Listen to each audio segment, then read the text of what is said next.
Previously on Easy on Cars, we installed a short throw shifter, got the car running on the Megasquirt 3 ECU, converted our signals to Hall effect.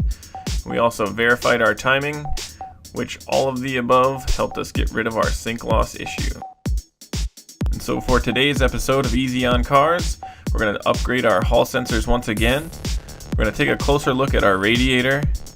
The rear suspension's been acting up, so we're going to try to pinpoint and address that. Brief tour of the exhaust setup that's currently running on the car, and then it's time to talk turbos.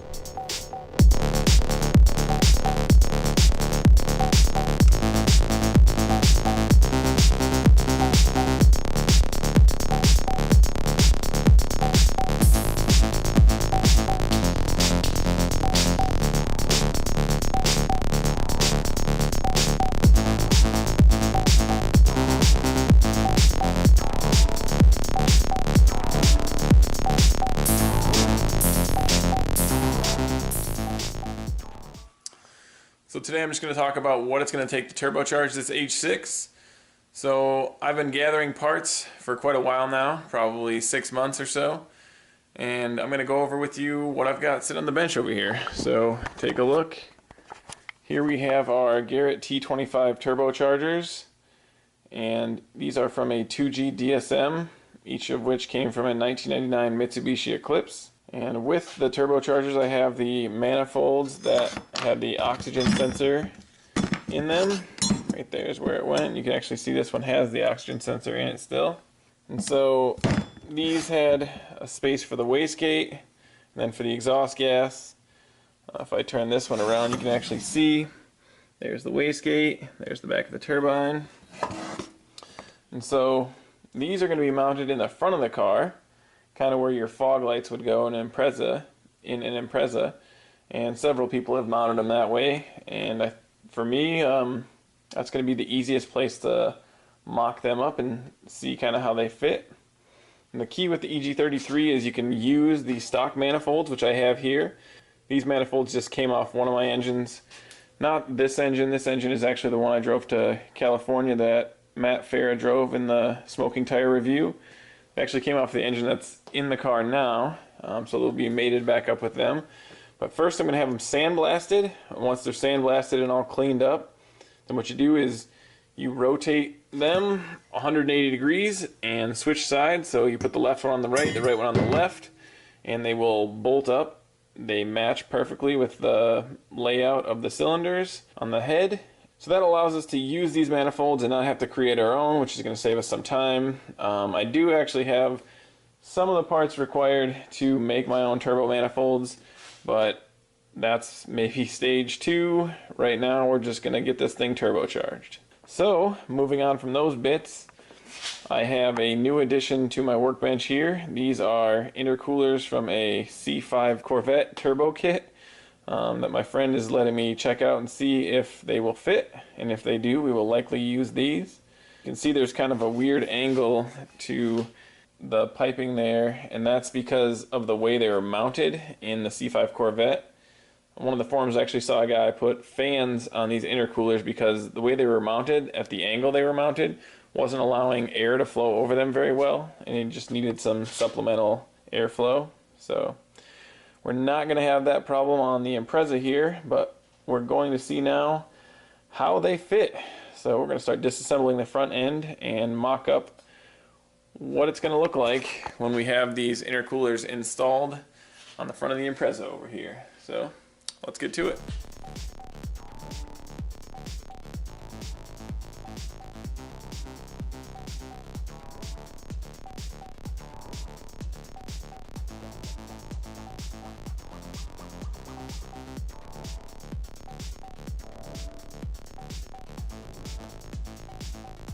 While mocking up the turbos and the intercooler, I had intended on leaving the bumper attached to the car. but the more I look at it, the more I think that the bumper might have to go.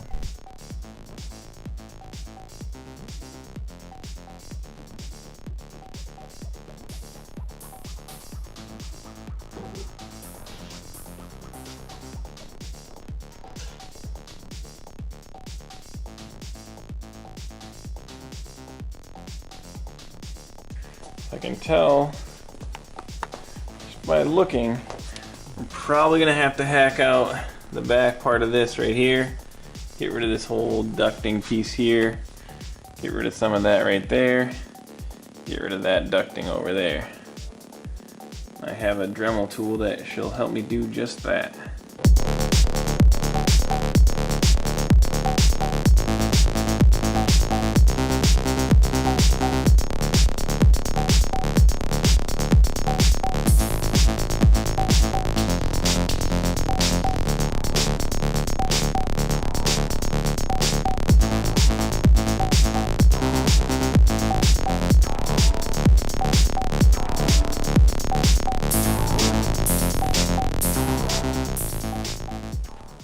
So for better access down here and mounting the turbochargers, I've removed the washer fluid bottle, which bolted on right here, as well as the fender liner, which I intend to put back once everything's in place. But right through here you can see the front of the exhaust manifold, and my intent is to run the hot side through here and then have the turbocharger mounted right about here with hopefully the intercooler right in front of it. And then we'll dump the exhaust basically straight down and under that U-frame there. I think there's actually a lot of room, but with the turbochargers I've picked out, there's, you know, you gotta plan it out properly. So we'll see where we end up.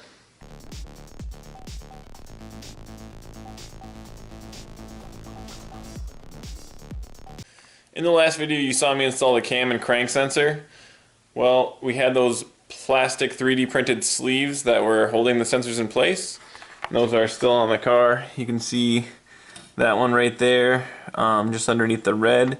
It's kind of the spot in between the block and the sensor, as well as over there on the cam sensor. And that is made of PLA, which is has a pretty low melting point.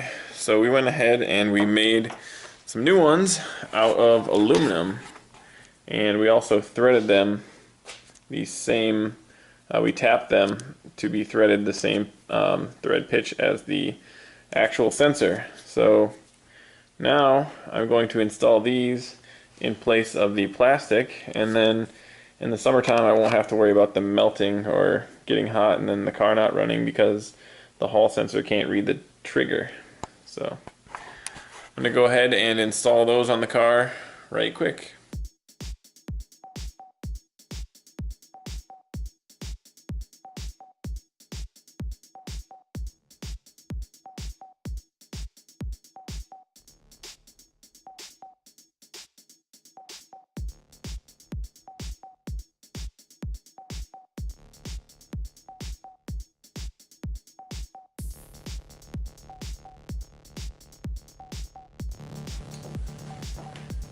Alright, so I did then trim the corner off of it there, so that way it fits on the block, and I proofed it up on my extra motor over there. Now I'm going to tighten the nut down and install it.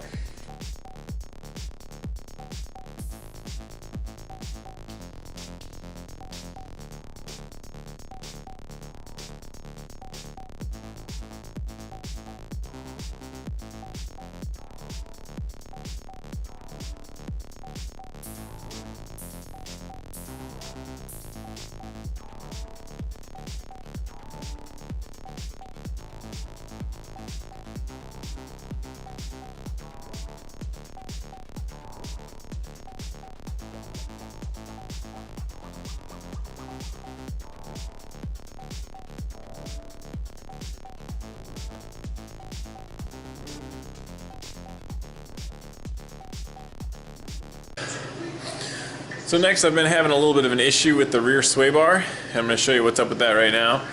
Basically just driving it around since I've had the Mega Squirt installed. It's been clunking a little bit in the back. Wasn't exactly sure what was up with it until now. I just had a look and I'll show you what I saw. We scoot down here for a minute. So first of all, I'll give you a little tour of the back end.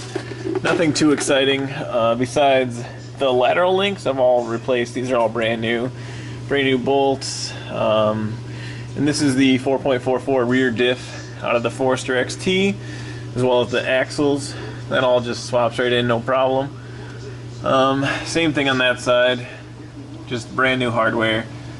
Pretty much everything that I had just in really good shape, so no reason to change it out. And that's actually, you know, there's a lot to be said for good hardware, good bushings here in Minnesota, where salt is just constantly eating away the bottom of your car. So, but anyway, I've been hearing some clunking, and then when I got down here, you just pull on the sway bar a little bit, and that happens to be what I heard pretty much every time I went over a bump. And that got me to looking down here at the sway bar mount, which I installed. And you can really see right there, this end is just broken off. That's where the bolt goes. There's like a bolt that goes right through there, and it mounts. It's right underneath this thing, so you can't actually see the other side it's broken off on. But you can see that part's broken right there. And the other side, conveniently, see if I can get a good shot of it. Right there is the hole where the bolt goes, but the head of the bolt is just sheared off. So my guess is that somehow, after I mounted it, maybe this bracket was just really weak. Actually, my guess is this end broke, and then when it was moving around and hitting bumps and stuff, that's what sheared this off. So at this point, I could potentially pull all the fuel system off here, get, this is the fuel filler pipe. I could weld a nut onto the bolt that broke off and try to back it off, and then I could get a new one of these. That would be maybe the best solution. Or another solution is I can just weld this bracket to the frame, which might be what I end up doing, we'll see. And then, yeah, the sway bar will have somewhere to mount.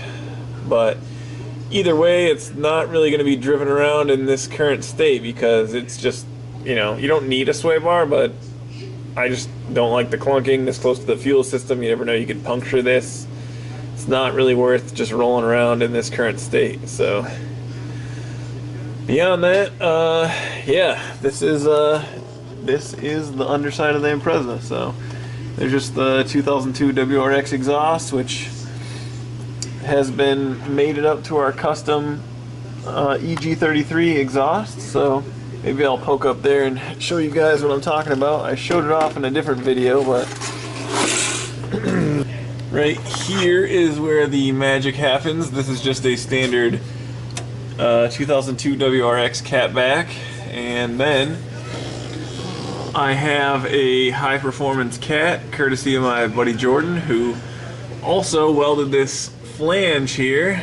I've actually been really pleased with this. There's just the standard donut gasket in there, and we got this at O'Reilly, and we just welded this on and it made it up good. So there you can see high performance cat. Some people don't like cats. I like the environment. And then this is all welded up to the Y pipe, which right on top of this is where the oxygen sensor lives. You can see it right there. And then from there, we've got an unequal length setup of just, this is actually old Impreza exhaust, which, given what tools we had in the material, turned out amazing. Can't really complain about it, but it gets the job done. Over here you can see a custom return fuel line that I had to run. That was for the 06 being a returnless setup, but the EG33 runs a return style fuel system, and that is why we have a return line going all the way back to the fuel pump. So that pretty much concludes our exhaust tour.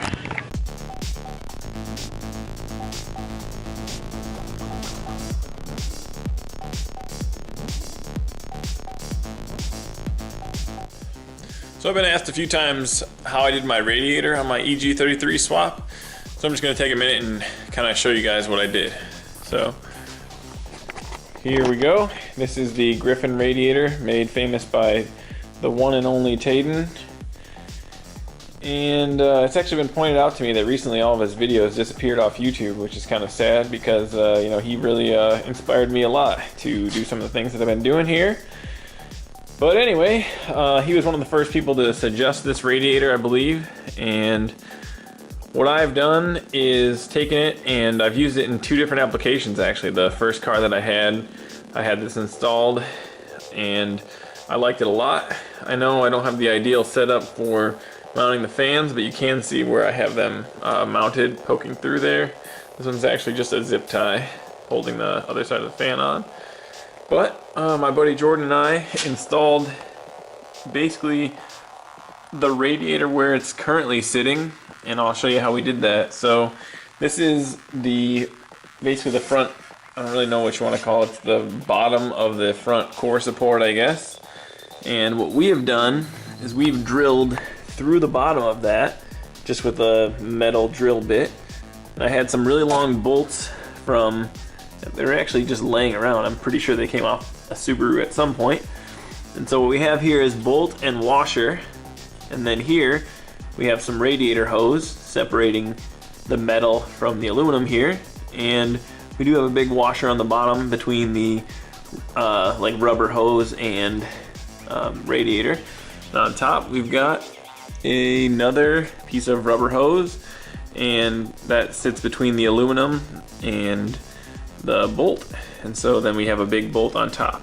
You can see over here, this is the exact same thing on this side, drilled through, bolt, washer, then there's some wires running through here, but there is also a rubber hose and washer, then rubber hose and washer, and again the bolt on this side. And this is like super solid. I mean, it doesn't take that much to hold a radiator in, and when you see most factory setups, you will see that like occasionally you even have just one bolt holding the whole radiator in, but this thing is super solid. It's not going to go anywhere.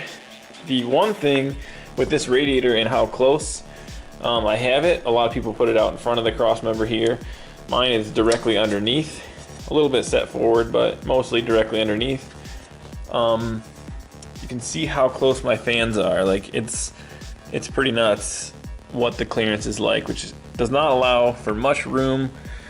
The last time I ran this radiator, I had one big fan in the middle, and it was actually, the fan itself was set into the bell of the crank pulley, which I didn't like it that much, but it was kind of cool to show that there was like no clearance, and it worked. So in some places there's just a couple of millimeters of clearance, specifically like right there, but it's not moving anywhere, so I'm not really worried about that. The harder part is going to be fitting the intercoolers up here, but luckily plenty of people have mounted you know, twin turbo setups on Subarus, so been getting some inspiration from the internet on that front. So as far as the intercooler mock-up goes, got two different ones here. This one seems like it'll be the best over on this side. If I hold it up here, I'm picturing something like turbo living right back here. You can see the exhaust manifold directly through there, so flip that around, have the hot side pipe coming right through this like square hole here, having the turbo sit right here in front of the wheel, and then the intercooler can live somewhere about right there. And now there's some tabs and stuff in the way for me to actually put it in place, but it's pretty convenient that that inlet faces kind of directly towards where the turbo will be, and then the outlet right there, and I have a feeling it'll run nicely through the side of the radiator right there, and the same thing on the other side. So unfortunately right now I can't really do much more since my manifolds, my extra manifolds, are getting sandblasted right now, and once those things are sandblasted, then I can start to put them on the car and size up and start doing some welding. So really pumped about that, but for now that's where I'm kind of at.